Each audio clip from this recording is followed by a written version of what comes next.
Hello everyone and welcome back to another episode of Dear KB. My name is Kristen Brown and I'm recording today in my car studio because I got a message on a comment in one of my YouTube videos, and it was something that I wanted to address immediately because what this person is going through is exactly why I do what I do, because I don't like to see people suffer. I can't stand to watch people bullying other people and minimizing them and bringing them down to a level that feels so incredibly difficult to come back from. So I want to read to you what this person asked of me. This person says, "How do you detach from a narcissist when I feel so alone and like trash? I let go of friends, family, church, etc. for this person, and now I'm left alone and feel like I'm not capable of anything. Yet he said that I needed mental evaluation because 2 weeks ago I said to him that I no longer know who I am, and his response was, 'Be quiet, you don't know what you're talking about.' This hurts my heart, and I am here as your cheerleader, your best friend, your advocate, whatever I can possibly be from you. I'm not sure, or for you, not sure where you are in the world, but I hope that you receive this energy that I'm sending towards you. First of all, you did not create this behavior in your person. This is not yours to own. This person came to you with this behavior. This is based on the wounds and the programming that this person is functioning from. You did not create this. Number two, you can't control it. Okay? A person's healing is their own.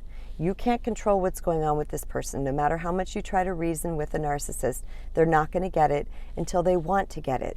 And if they don't want to get it, then they're just going to continue to break you down, to gaslight you, to turn things around on you, to minimize you, to invalidate you in order to remain in their place of perceived power. And the third thing is you can't cure it. A lot of times we think that we can help our narcissist, or maybe my love will be great enough and I can fix them, and it is just absolutely untrue. The reason why that I want to say this to you is because I want you to understand that you are not wrong. What you are seeing is correct. You are seeing very dysfunctional behavior. You're seeing abuse. You are being treated poorly. You are not being seen, honored, respected, and loved for who you are. And as a child of God on this earth, you deserve the utmost of beautiful treatment. But we cannot get that beautiful treatment until we deem ourselves worthy of that beautiful treatment. So first, sometimes it takes for us to know what we don't want. It takes for us to see what is bad, for us to go, wait a minute, this is not okay. But I also realize that it can be very difficult trying to move away from a narcissist, because being with a narcissist is like a slow burn. Now, I don't like using this analogy, but I'm going to because it provides a very clear understanding for people. Being with a narcissist is like if you put a frog in a pot of water and you slowly increase the heat, the temperature of that water, the frog will not jump out. However, if you put a frog in a pot of boiling water, the frog will jump out. So what that means is that that's why narcissists come on typically with the charming and the love bombing and making you feel like you're everything to them, and then slowly they turn up the heat and they break away, they chip away at your self-worth and your belief in self because they want to control you.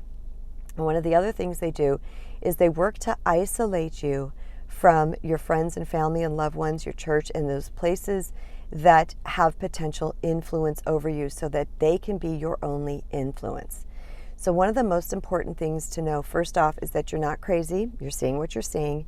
And secondly, the key to moving away from this type of person is to reclaim your personal power. You've got to get fierce about your well-being. You have to take care of yourself the way you would someone that you are someone that you love and that you are in charge of. Let's say a small child or a pet or an elderly loved one, someone who is weak and requires your help to guide them. You have to get fierce about your life and yourself the way you would someone that you love and you are taking care of. So when you look at yourself as a small child that is helpless and weak and needs you, there's going to be a part of you that is ignited, a part of you that's going to become fierce. And I invite you to use that fierceness to start reclaiming your personal power, reconnecting back with yourself. And I would also invite you to reach out to those people that you think you have lost. Chances are they still love you and they're just waiting for you to come back to them. And I understand that sometimes we have to do this behind the scenes. I don't know exactly what your situation is like. I can't even imagine because all the dynamics are completely different. But what I do know is that if you start reaching back to those people that can help you, there's going to be someone there that wants to help you. There's also the part about reconnecting with your church. Spirituality to me is the pathway up and out, because it is through that return to the unconditional love of Source within us and truly connecting to who we are and what we deserve here on planet Earth that is going to help you start to detach your energy from them. Because the more grounded and rooted you are within self, the easier it is going to be to remove yourself from them. Now, if you're in any type of physical harm, I highly recommend that you leave as soon as possible. Take you and anybody that you are in charge of, as in children or pets or anything like that that you think your narcissist is going to harm. There's lots of government agencies that can assist you with that. If there is not physical harm and you don't feel like you can move away from this yet, I understand that completely. I had to build up some things inside of me first. But once I started to build those things up, I started to change on the inside.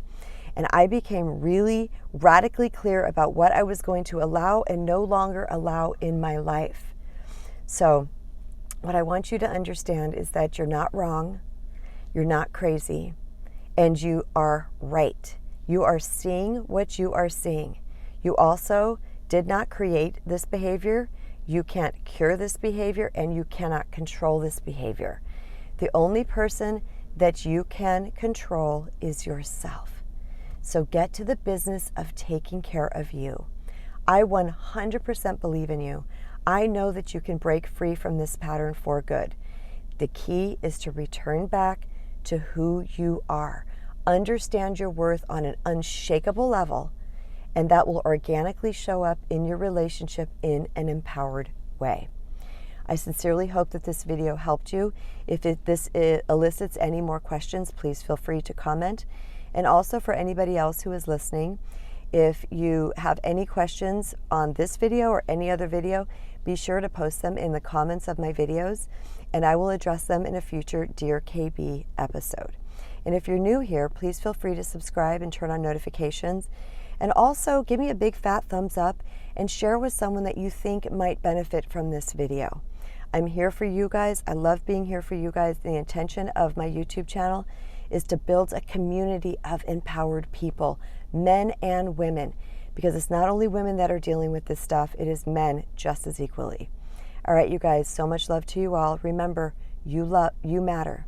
Now go love yourself.